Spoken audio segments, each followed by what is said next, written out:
Ya Bu Guru, sesuai dengan kesepakatan yang kita bersama kemarin bahwa hari ini kita akan melakukan supervisi akademik. Nah, supervisi ini tujuannya adalah untuk memantau proses pembelajaran yang Ibu lakukan bersama siswa di dalam kelas. Nah, ini adalah observasi kelas sebelum sebentar nanti kita juga akan melanjut dengan coaching. Nah, Ibu, sebelum kita mulai observasi kelas, bisa Ibu bercerita dulu secara umum tentang situasi kelas yang akan saya amati sebentar. Ya, Bu. Ya, jadi saya alhamdulillah sekarang itu diamanai sebagai guru kelas untuk kelas 6 dengan siswanya itu 31 orang. Muridnya di dalam kelas itu mayoritas laki-laki, banyak laki-laki dibandingkan perempuan. Jadi kalau dalam pembelajaran itu bisa bagaimana ya, kalau kita lihat kondisinya itu dibandingkan dengan kelas lain itu, kelas saya itu kayak kurang tenang dalam proses pembelajaran. Ada saja tingkah laku dari murid saya yang laki-laki ini, ada saja tingkah lakunya yang menarik perhatian. Tapi memang sebelumnya setelah saya ketahui latar belakangnya bahwa mereka ini memang untuk sebagian besar dari mereka itu tidak tinggal bersama orang tuanya, tapi tinggal dengan keluarga dari nenek atau dari paman bibinya, sehingga mereka nampaknya itu kurang mendapatkan kasih sayang, sehingga mereka berperilaku seperti itu. Itu kayaknya kalau yang saya lakukan analisa dari apa yang mereka lakukan selama ini, ada saja perilakunya menarik perhatian, yang akan mengganggu temannya atau berkeliaran keluar masuk kelas, bagaimana ya, senang begitu membuat sesuatu menarik perhatian gurunya atau temannya. Jadi tantangan utama dalam mengelola kelas ini apa? Ya, tantangannya itu memang di situ sih, tantangannya bagaimana biar bisa kelas itu tidak, proses pembelajaran itu berlangsung dengan baik begitu. Memang boleh, maksudnya kalau ribut sesekali kayaknya lumrah, hal wajar. Tetapi kalau ini tiap menit ada saja baku ganggu, sama temannya itu tidak tenang, itu tantangannya. Kelas itu tidak susah untuk tenang. Iya, terkait siswa yang susah diatur ya. Iya. Nah, terus strategi apa yang Ibu Guru sudah terapkan atau mau coba terapkan dalam mengatasi masalah ini? Iya, kebetulan alhamdulillahnya Ibu, kan saya itu pernah juga diamanahi sebagai wali kelas mereka, guru kelasnya ketika mereka di kelas 5 selama 1 semester 6 bulan. Jadi memang kurang lebih seperti yang saya katakan sebelumnya itu, saya telah mengetahui beberapa karakter dari mereka, telah mengetahui latar belakangnya. Ya, jadi pada saat awal pembelajaran kemarin telah kami buat kesepakatan kelas. Kesepakatan kelas itu salah satunya di situ intinya menjaga ketertiban kelas. Alhamdulillah memang dengan menerapkan ketetapan keyakinan kelas ini, kesepakatan kelas ini memang agak nampak berbeda dengan sebelumnya. Dengan kalau dilihat dengan waktu di kelas 5 dengan sekarang memang nampak berbeda. Kan sekitar siswa saya itu kayaknya ada 17 laki-lakinya. Ada 17, dari 17 itu ada 7 orang memang yang kurang ini, yang ada saja tingkah lakunya untuk menarik perhatian. Dari 7 orang ini setelah kita buat kesepakatan kelas bersama, alhamdulillah yang 6-nya ini sudah mulai berubah, berbeda. Alhamdulillahnya itu hanya 1 orang yang memang dia masih susah diatur. Iya, susah, dia masih nampak sekali butuh sekali perhatian. Kayaknya kalau kita mau mengajar itu kayak dia saja, begitu pandangan matanya kita kayak dia, tutur katanya kita, tingkahnya kita itu harus fokus ke dia saja. Kalau kapan kita menolak yang lain, entah dia sudah di mana, sudah di pojok mana dia. Iya. Kemudian kalau untuk selanjutnya kayaknya memang entah pengaruh yang sebelumnya atau bagaimana kebiasaan, kayaknya memang mereka kurang kalimat-kalimat positif, afirmasi begitu, kata-kata yang menasihati mereka. Kayaknya kurang seperti itu, sehingga strategi saya itu saya kuatkan kembali ke afirmasi pada saat apel pagi. Pada saat apel pagi atau tidak sesudah apel pagi itu kan ada diberikan kesempatan kepada tiap kelas itu untuk berbaris depan kelasnya. Nah, pada saat itu juga diberikan afirmasi dan penguatan untuk PBB, kan PBB itu melatih kepemimpinan mereka juga Ibu. Nah, di situ strategi saya yang ingin saya perkuat. Kemudian juga dalam pembelajaran, dalam proses pembelajaran itu rencananya saya Ibu pada saat proses pembelajaran mungkin dalam bentuk video nanti insya Allah dalam proses pembelajaran tetapi sesuai dengan pelajarannya mereka atau tidak suasananya pas, ingin saya putarkan beberapa video yang mengandung nilai-nilai moral berhubungan dengan perilaku anak didik seusia mereka, perilaku baik bagaimana yang seharusnya mungkin dimiliki oleh mereka begitu. Kemudian juga rencananya di beberapa kesempatan itu secara bertahap saya ingin melakukan mereka itu bermain peran. Bermain peran, ini sikap yang harus dilakukan ya, dan sikap perilaku yang tidak boleh dilakukan di dalam kelas begitu. Entah mereka membuat video atau bagaimana, mereka yang berperan di situ sebagai guru, sebagai murid, itu rencananya. Dan kemudian paling terakhir itu kayaknya lebih kepada pembiasaan. Betul. Dibiasakan kepada mereka karena kalau cuma satu kali baru saya menyerah, memang tidak akan ada efeknya. Iya. Berarti ada 3 strategi nanti yang akan dilakukan toh. Yang pertama itu latihan PBB untuk melatih mental mereka. Kemudian ada role playing atau bermain peran dalam model pembelajarannya toh. Terus yang ketiga menayangkan video pembelajaran untuk pembiasaan. Iya, seperti itu. Nah, Ibu Guru, sesuai dengan kesepakatannya kita kan kemarin waktu Ibu menyampaikan menghubungi saya ingin bercerita-cerita dan nanti kita temukan solusinya seperti apa. Nah, sekarang kan sudah ada titik terang ini bahwa ternyata memang Ibu ingin mengatasi bagaimana anak-anak yang susah diatur ini karena ini mengganggu proses pembelajaran kan. Nah, setelah nanti sebentar saya melakukan observasi bersama yang akan kita lakukan dalam kelas nanti. Nah, apa yang Ibu ingin harapkan dari sesi observasi dari supervisi ini?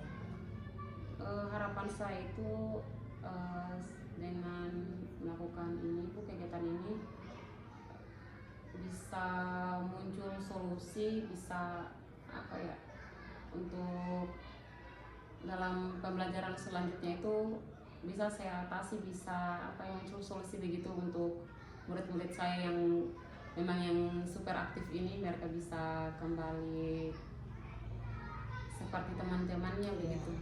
Dengan metode yang sudah Ibu siapkan tadi ya, dengan apalagi rencana yang akan Ibu lakukan tadi. Terus apa ada hal lain lagi yang lebih khusus yang ingin difokuskan dalam kegiatan observasi ini?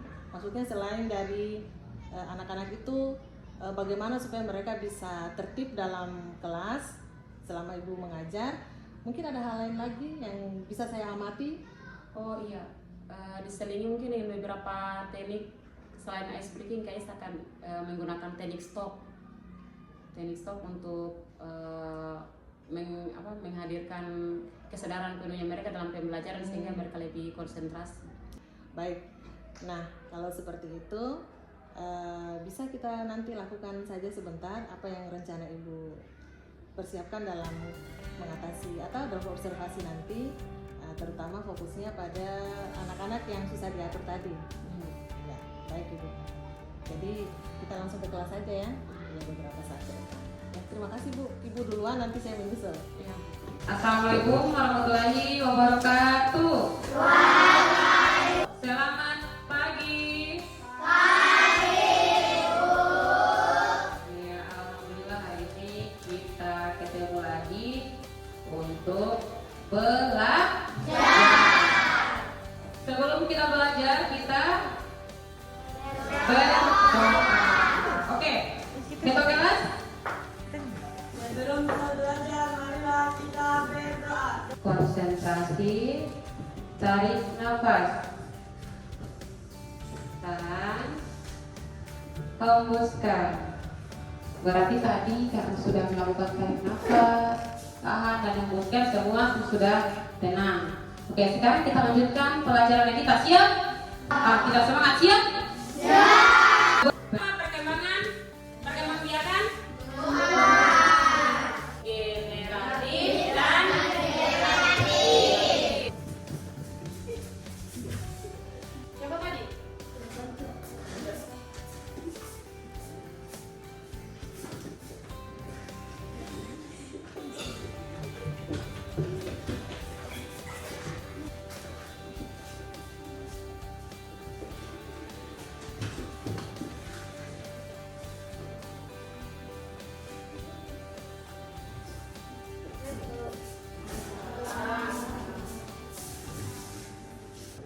Asal di mana teman-teman?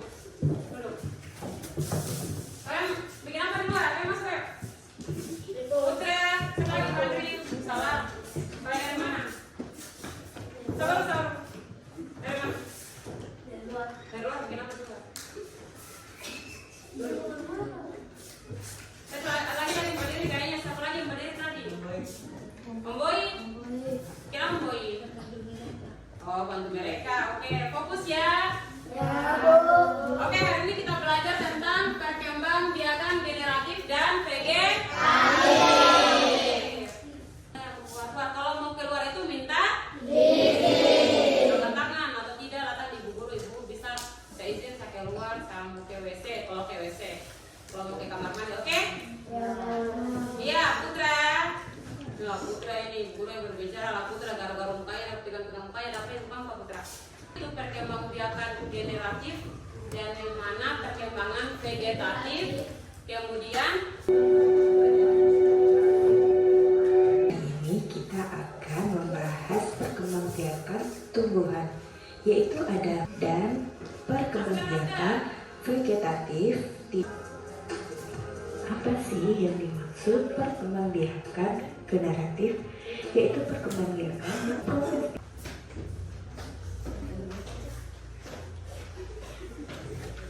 Putra, bikin apa? Lakukan lagi bikin apa? Kembali tempat duduknya. Ayo kembali. Kembali perhatikan Putra. Perhatikan. ya, kita belajar bagian-bagian bunga dulu ya. Kita pelajari bagian-bagian bunga sebelumnya ya. Ada mahkota. Ibu guru, bagaimana kalian ibu guru sementara mengajar? Ada yang kurang masuk, tidak ada izin ibu guru. Putra, yolah Putra lagi lihat apa di luar ke Putra? Kita kalau mau belajar itu semua harus kok. Latihan dulu kalau begini ceritanya ini. Kita mau latihan PBB. Tahu latihan PBB itu apa? Peraturan pelatihan baris berbaris. Oke Putra, siap? Siap. Lanjut, kita perhatikan lagi pembelajaran kita. Oke Bu Guru, kita ketemu lagi nih. Ya, sudah selesai observasi tadi di kelas. Lumayan ya, karena memang butuh energi yang luar biasa memang untuk menangani anak-anak di usia lagi aktif-aktifnya nih sekarang mereka, apalagi kelas 6 itu memang masa peralihan mereka dari anak-anak masuk ke fase awal untuk menjadi seorang remaja. Ya, memang butuh kesabaran ekstra. Nah, dari observasi yang sudah kita lakukan tadi dan saya juga sudah mengamati cara Ibu mengelola kelas. Nah, apa tujuan utama yang ingin Ibu capai dalam mengelola kelas, terutama pada siswa yang susah diatur? Tujuan utamanya itu? Iya. Tujuan utamanya itu agar proses pembelajaran itu berlangsung dengan baik, agar tujuan pembelajaran, kemudian anak-anak itu bisa memahami apa yang hari itu mereka peroleh. Terus situasi kelas seperti apa sih sebenarnya yang Ibu inginkan? Situasi ideal seperti apa yang diharapkan? Harapan saya kelas itu kondusif. Memang kalau seandainya siswa mau keluar, mau kemana-mana itu apa ya, tertib begitu. Kalau ada apa-apa mereka mengangkat tangannya meminta izin kepada bapak atau ibu guru. Atau mungkin lebih kepada kesopanannya. Iya, kayaknya kayak gitu sih Bu, biar anak-anak lebih ini. bisa lebih fokus dalam menerima materi Iya, pelajaran iya. seperti itu nih. Jadi itu situasi ideal yang ibu guru harapkan, bahwa anak-anak itu dalam proses belajar itu tenang, kemudian tidak keliling-keliling, Iya, tidak ke kemudian tidak suka keluar-keluar, ya supaya kelas bisa tetap kondusif dan ibu guru juga mengajar bisa tetap fokus menyampaikan materi kan. Iya betul. Apakah ada, kalau misalnya tujuan yang diharapkan tadi dengan tercapai dengan tidak tercapai, apakah ada perbedaannya? Maksud saya begini, kalau situasi kelas yang ibu guru harapkan kan tadi bahwa kelas itu tenang, kemudian tidak ada siswa yang keliling-keliling sehingga anak-anak itu dalam belajar bisa mencapai tujuan pembelajarannya. Nah, kalau misalnya dalam proses pembelajaran ini dengan pengelolaan kelas seperti cara yang ibu sudah lakukan tadi, itu apakah ada perbedaan? Iya, seharusnya sih ada Ibu. Kalau seandainya memang kelas tenang, maka penyerapan informasi yang diperoleh anak-anak itu pasti akan 100%, tidak akan mengalami gangguan.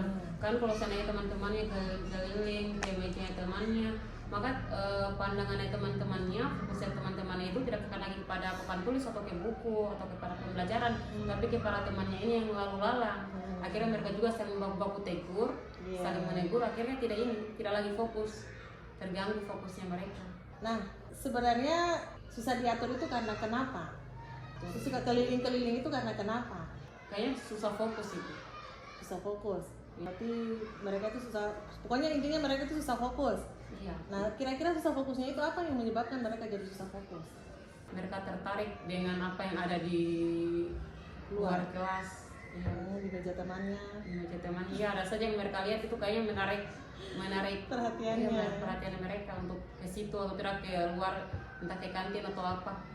Oh, begitu deh. Terus ada dampaknya ke temannya ketika mereka lakukan keliling-keliling itu, tidak fokus itu, apakah itu berdampak juga ke temannya? Iya, ada dampaknya ke temannya. Karena itu tadi mereka jadi perhatian mereka tertuju kepada teman ini. Oh, begitu. Aja kalau seandainya tenang mungkin tidak terlalu ini, tapi masalahnya kalau mereka keliling-keliling itu sudah saling baku tegur, akhirnya kelas menjadi ribut, tidak kondusif lagi, tidak tenang lagi. Iya betul. Nah, terlepas dari perilaku mereka yang susah diatur ini kan, suka keliling-keliling. Sebenarnya mereka itu tentunya kan anak-anak itu ada bakatnya masing-masing. Nah, apakah mereka juga memiliki bakat, ya kelebihan-kelebihan yang lain sebagai layaknya seorang siswa, apa kemampuan yang lain atau bakat-bakat yang lain? Yang kebetulan beberapa yang aktif di Indonesia ini memang dia bakatnya itu di bidang olahraga. Iya. Kemudian dia memang lebih suka praktek langsung, supaya seperti itu. Jadi kalau memang berdiam diri dia kurang ini. Iya. Oh, berarti anak-anak ini sebenarnya karena mereka itu keinginannya suka olahraga, kemudian susah diam. Iya. Kalau diam dia tidak bisa, karena memang maunya dia praktek dia, tidak hanya untuk fokus menulis dan sebagainya, begitu. Iya. Begitu.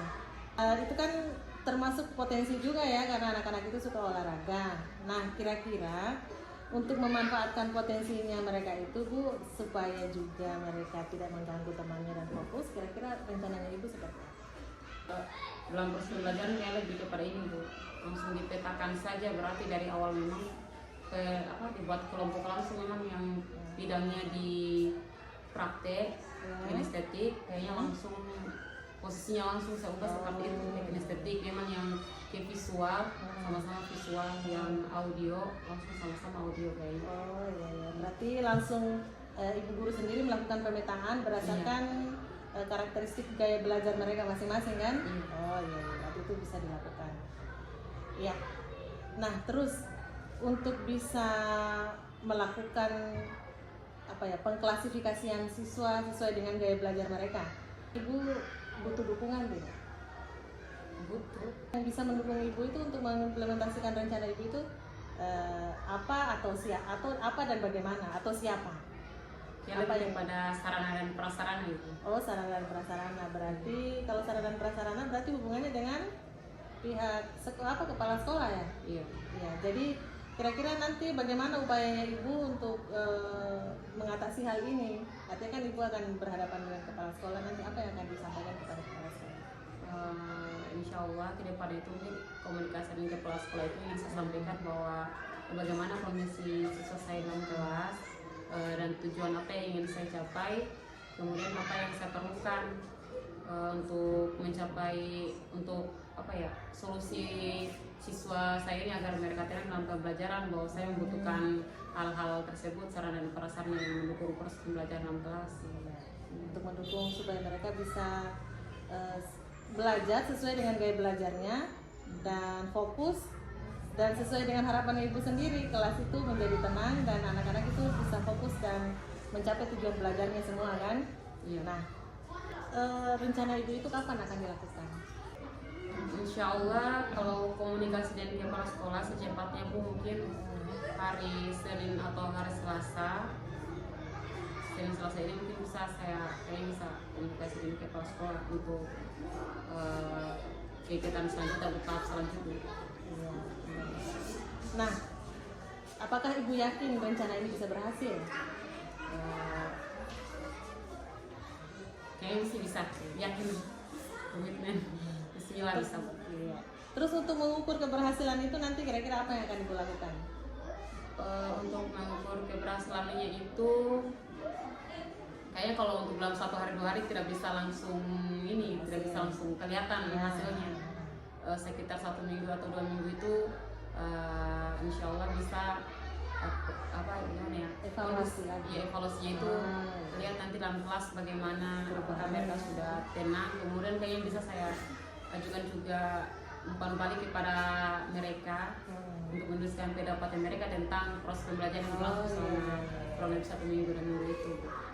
Atau adakah teman lain juga yang bisa membantu? Misalkan sesekali Bu Guru menghadirkan teman guru di dalam kelas untuk supaya suasana pembelajarannya bisa lebih dinamis begitu? Ada sih Bu, kayaknya ada yang bisa saya hadirkan salah satu guru. Ya, bisa ada teman yang bantu sesekali ketika dalam materi-materi yang susah mungkin ya, atau membutuhkan konsentrasi penuh, Ibu hadirkan teman guru untuk membantu di dalam mengamati siswa yang susah diatur tadi. Iya. Dalam melaksanakan kegiatan ini apa ada tantangan? Rencananya Ibu tadi apa ada tantangan? Tantangan yang pertama itu kayak dari diri sendiri tentang komitmen kayaknya ini Bu.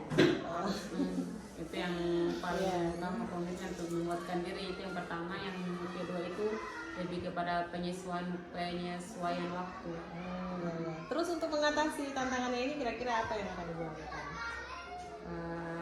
Selain memantapkan diri, menguatkan diri itu melihat kembali mengatur jadwal dengan kepala sekolah, komunikasi yang lain yang keperhatian. Kemudian kepada rekan guru tadi itu melakukan komunikasi ini yang baik sehingga dalam proses bisa dibantu dalam proses pembelajaran. Sarana dan prasarana juga itu bisa dibantu diadakan. Ya, berarti solusinya sudah jelas ya, sudah ada, Ibu tidak pusing lagi karena siswanya banyak yang lari ke sana kemari pada saat belajar. Nah, nantinya kan ada bantuan dari teman-teman guru, kemudian metodenya Ibu juga tadi yang Ibu sampaikan itu membagi kelas berdasarkan gaya belajar mereka. Itu sudah luar biasa itu Bu. Kemudian juga Ibu berharap ada dukungan dari kepala sekolah, dan kepala sekolah memang menyediakan ruang untuk membantu guru-guru yang sedikit ada tantangan dalam mengajar kan? Iya itu. Nah, Ibu, saya berterima kasih nih sudah bisa memantau Ibu sejauh ini. Kalau menurut pengamatan saya, apa yang Ibu lakukan itu sudah sangat bagus. Pertama, saya tuh melihat ya, Ibu tuh bisa mengelola kelas dengan metode-metode yang Ibu sampaikan itu dengan cukup efektif. Artinya untuk memusatkan konsentrasi siswa, Ibu guru menanyakan video, kemudian juga menggunakan teknik stop tadi, mindfulness. Itu bagus itu. Jadi itu bisa sangat membantu untuk siswa itu dalam beberapa saat bisa konsentrasi. Nah itu luar biasa itu Bu. Kemudian juga saya lihat juga Ibu pantang menyerah, tetap mencari cara supaya jika metode satu tidak berhasil, maka kita cari lagi metode lain. Ya itu memang harus seperti itu.